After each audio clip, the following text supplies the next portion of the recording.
Iran has fused firepower with fury, pairing its latest missile barrage with a searing propaganda strike aimed straight at US President Donald Trump, framing the war as a high-stakes gamble that could explode back in Washington's face. At first light, the IRGC unleashed the second phase of Wave 99 under Operation True Promise 4, a show of force and intent, for the first time deploying dual-base launchers and firing Khyber-Shikan ballistic missiles in a sweeping arc across Israel, from Rishon LeZion and Petah Tikva to the heart of Tel Aviv, and down into the Negev, striking Beersheba and the sensitive zone of Dimona, a widening storm with deeper, more dangerous reach. But alongside the military claims, it was the messaging that stood out. Iranian media and affiliated channels circulated imagery of missiles carrying a poster depicting Trump in a stylized form resembling Adolf Hitler, accompanied by the message, "America will be destroyed by Trump himself." The symbolism is deliberate.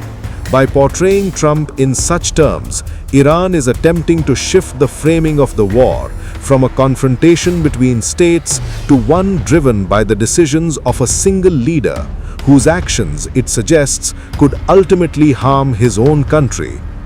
The message also appears designed to resonate beyond the battlefield, targeting political divisions within the United States and amplifying criticism of the war. Iran's warning that attacks will continue to intensify, combined with increasingly provocative messaging, points to a phase where perception and pressure are being deployed together, not just to influence outcomes on the battlefield, but to shape how the war itself is understood.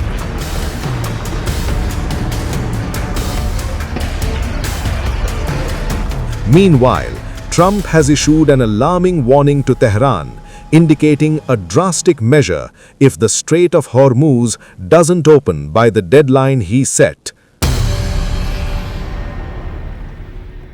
A dramatic warning has been issued by the United States, raising fresh fears of a major escalation in the Middle East.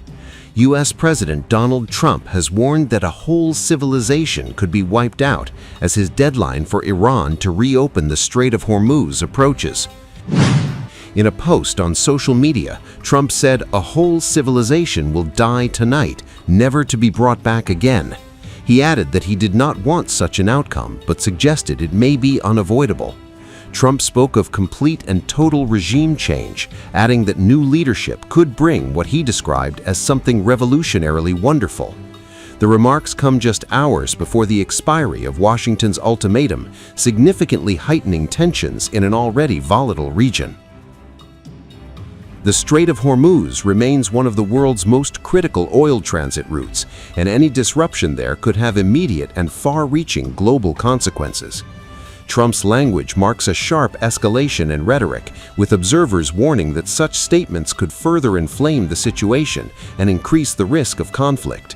The international community is now watching closely as fears grow that the standoff could spiral into a broader confrontation with potentially devastating humanitarian and economic consequences. It's a great honor to be with you, and happy Easter. We had a great Easter. This is one of our better Easters, I think, in a lot of different ways. I can say militarily, it's been one of the best. So, good afternoon. We have quite a bit to discuss. We'll go into pretty good detail. And we have the people that are most involved. We'll give you exactitude. And we're here today to celebrate the success of one of the largest, most complex, most harrowing combat searches. I guess you would call it a search and rescue mission ever attempted by the military. Generally, when planes are knocked down in war, especially when you're fighting a strong group, an evil group, you can't really do this because you send in 200 men to pick up one, and it's something that's usually not attempted as much as you want to attempt. and bad things happen to that one or two. And in this case, we did too, and it might not have been attempted before, but we did. And we had great talent, but we got a little luck too, I would say. And we were helped by a lot of people, a lot of great people. And it was an honor to be involved with it. It's very historic.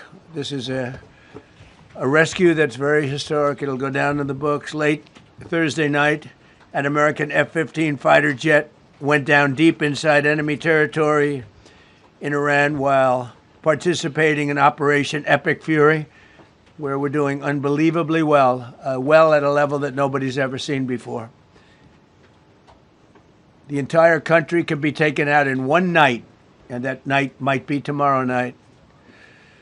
Both members of the crew ejected from the aircraft and landed alive on Iranian soil. I immediately was asked to make a decision. I ordered the U.S. Armed Forces to do whatever was necessary to bring our brave warriors back home. A risky decision, because we could have ended up with 100 dead as opposed to 1 or 2.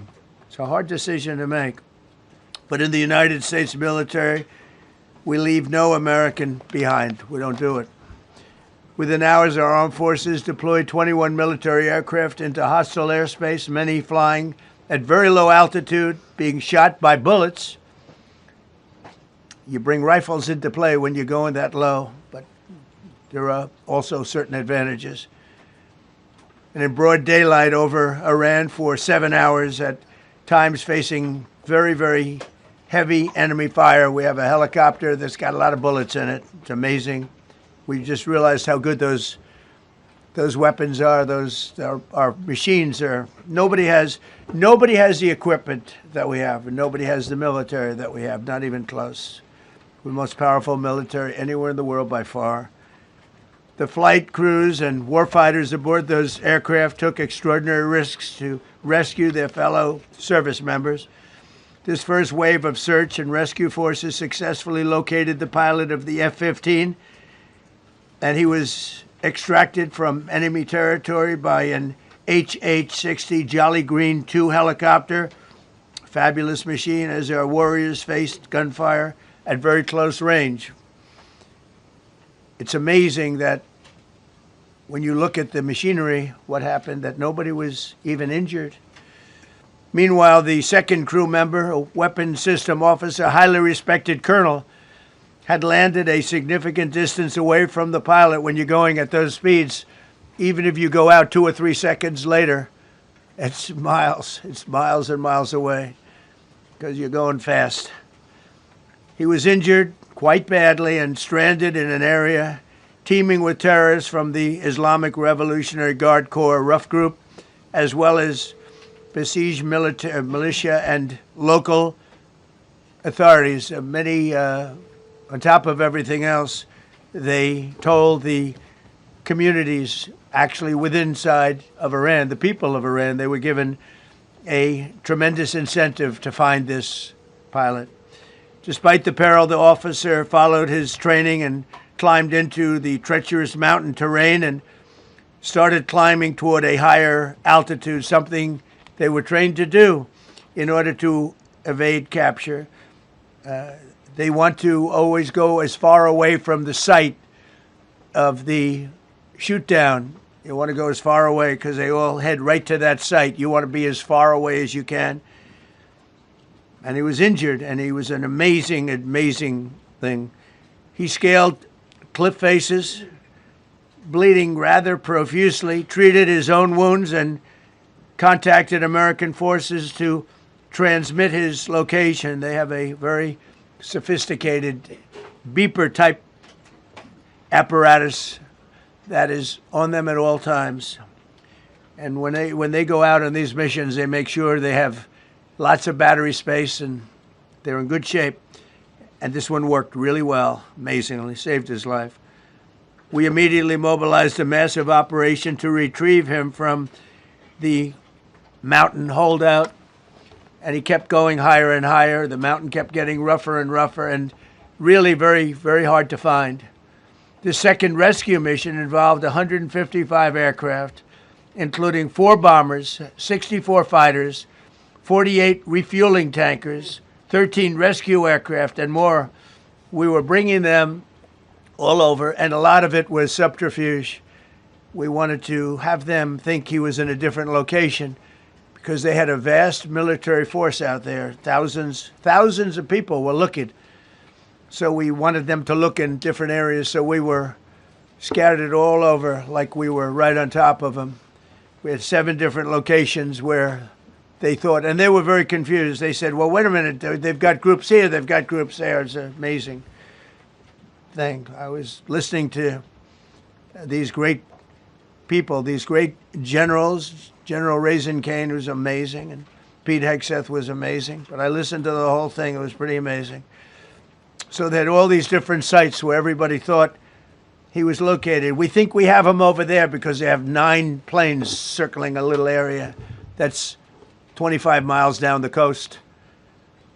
So in a breathtaking show of skill and precision, lethality and force, America's military descended on the area, the real area, engaged the enemy, rescued the stranded officer, destroyed all threats, and exited Iranian territory while taking no casualties of any kind. The heroic F-15 weapons system officer had evaded capture on the ground in Iran for almost 48 hours. That's a long time when you're in tough shape and when you're bleeding. It's a long time. When we left, as you probably know, we had 2 large planes, pretty old planes that carried a lot. We needed a lot more equipment going in than coming out, obviously, because going in, we needed to be able to scale mountains, and we had a lot of equipment.